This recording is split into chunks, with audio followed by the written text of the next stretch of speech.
नमस्कार। आपका बहुत बहुत स्वागत है। हमने अपने दर्शकों से विचार साझा किया कि क्या हम शिव गीता का ज्ञान इस चैनल के माध्यम से प्रचार प्रसार कर सकते हैं। तो हमारे दर्शकों ने काफी हर्ष उल्लास के साथ कहा, हाँ, ऐसा होगा तो यह हमारे सौभाग्य की बात होगी। दर्शकों, हम आज से शिव गीता के ऊपर वीडियोस बनाना आरंभ करेंगे। आपसे हमारा अनुरोध है कि वीडियोस को पूरा देखा करें। शिव गीता का विस्तार से चर्चा हम इस चैनल पर करेंगे और शिव अपनी कृपा के माध्यम से आपको अवश्य अनुग्रहित करेंगे। यह सत्य है, सत्य है, सत्य है।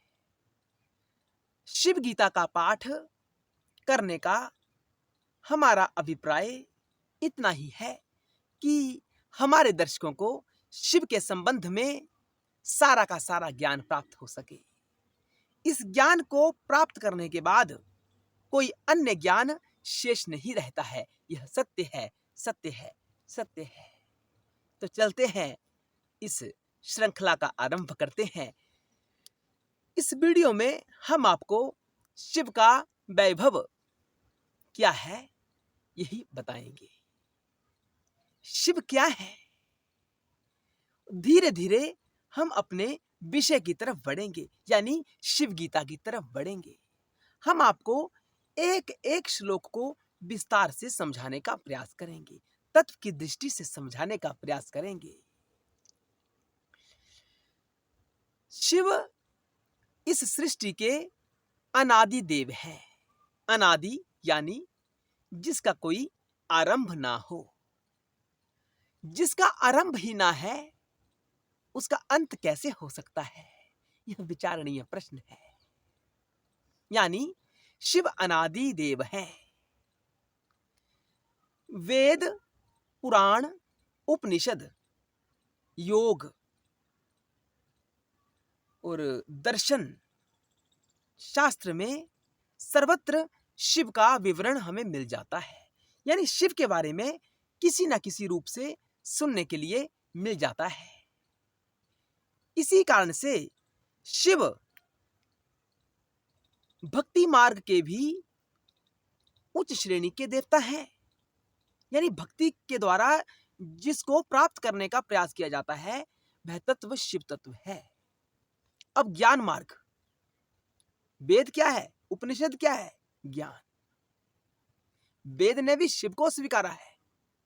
तो इससे सिद्ध होता है कि जो ज्ञानी महापुरुष है, वह भी किसका ज्ञान प्राप्त करना चाहते हैं? शिव का ज्ञान प्राप्त करना चाहते हैं।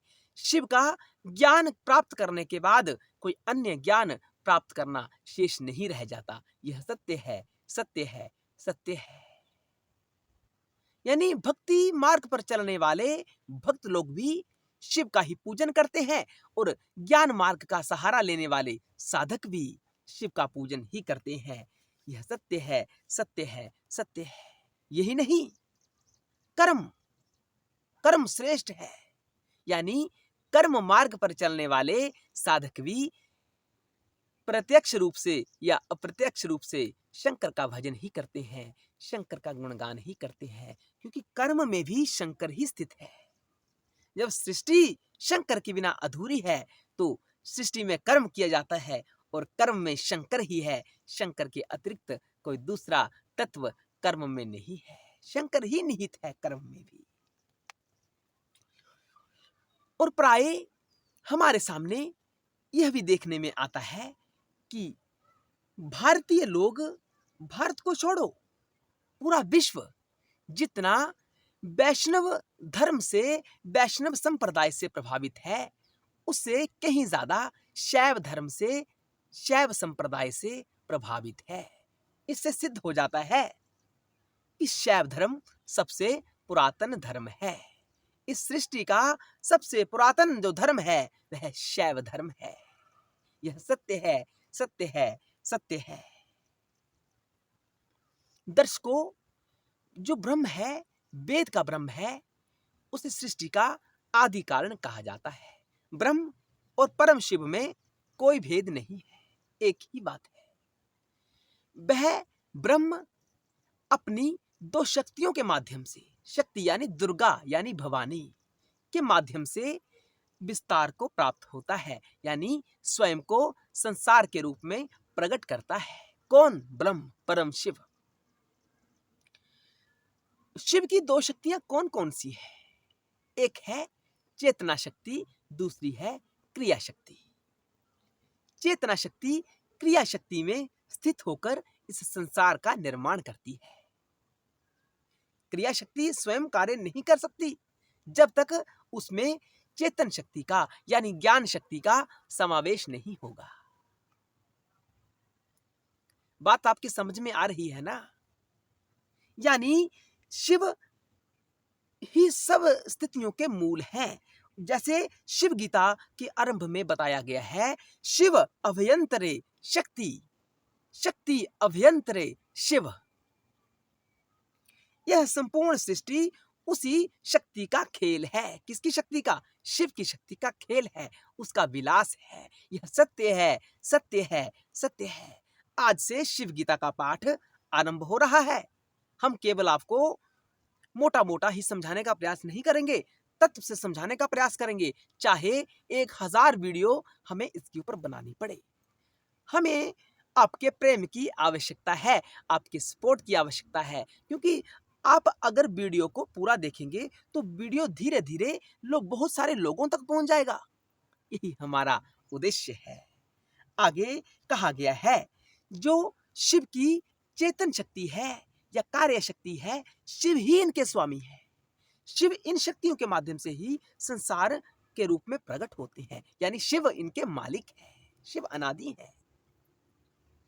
आगे कहा गया है कि शक्ति के बिना शिव अधूरे हैं, वह शव हो जाते हैं, क्योंकि शिव है। हमें कहां से हम कैसे जान पाते हैं शिव है? शक्ति के माध्यम से। ये विस्तार क्या है? ये शक्ति है। ये संसार क्या है? यह शक्ति है। अगर शक्ति ही नहीं है, संसार ही नहीं है, तो कौन किसको जानेगा? शिव को कौन जानेगा? शिव शव हो जाता है। शक्ति शिव के बिना अधूरी है। ये जो शक्ति हम देख रहे हैं, हम जो जीव है, ये शक्ति जो दिख रही है, ये शक्ति है, ये भवानी है। लेकिन शक्ति स्वयं कुछ नहीं कर सकती। शक्ति शिव के बिना अधूरी है, चेतन शक्ति के बिना अधूरी है। अकेले शक्ति में विचार करने की क्षमता नहीं होती है, शक्ति की बुद्धि नहीं होती है।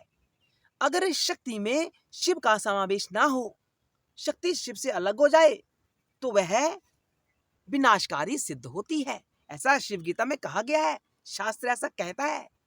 शक्ति शिव के बिना विनाशकारी है। शक्ति को नियंत्रण करने वाले कौन है? शिव है। ये जो प्रकृति है, जो हम अपनी आंखों से देखते हैं, ये क्या है? ये शक्ति है। आपने देखा ही होगा वर्षा ऋतु में किस प्रकार का दृश्य हमारे सामने कभी कभी देखने को मिलता है। सारा पहाड़ उथल पुथल हो जाता है, इधर से उधर हो जाता है। कैसे? ये शक्ति है, ये विनाशकारी है, ये विनाश कर सकती है, लेकिन ये शिव के नियंत्रण में रहती है। अंत में शिव को ही इसका नियंत्रण करना पड़ता है। इस वीडियो के माध्यम से हमने आपको बताना चाहा कि शिव अनादि है।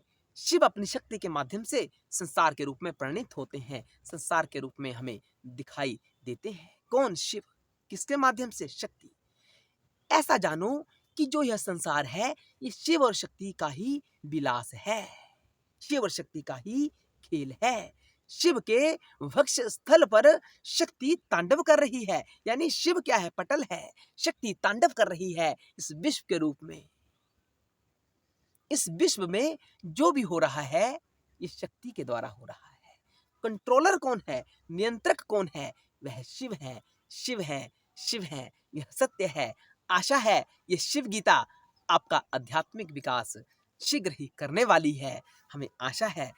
केवल आपको प्रयास करना है कि प्रतिदिन वीडियो देखें, हमारे चैनल से जुड़ जाएं, प्रतिदिन वीडियो देखें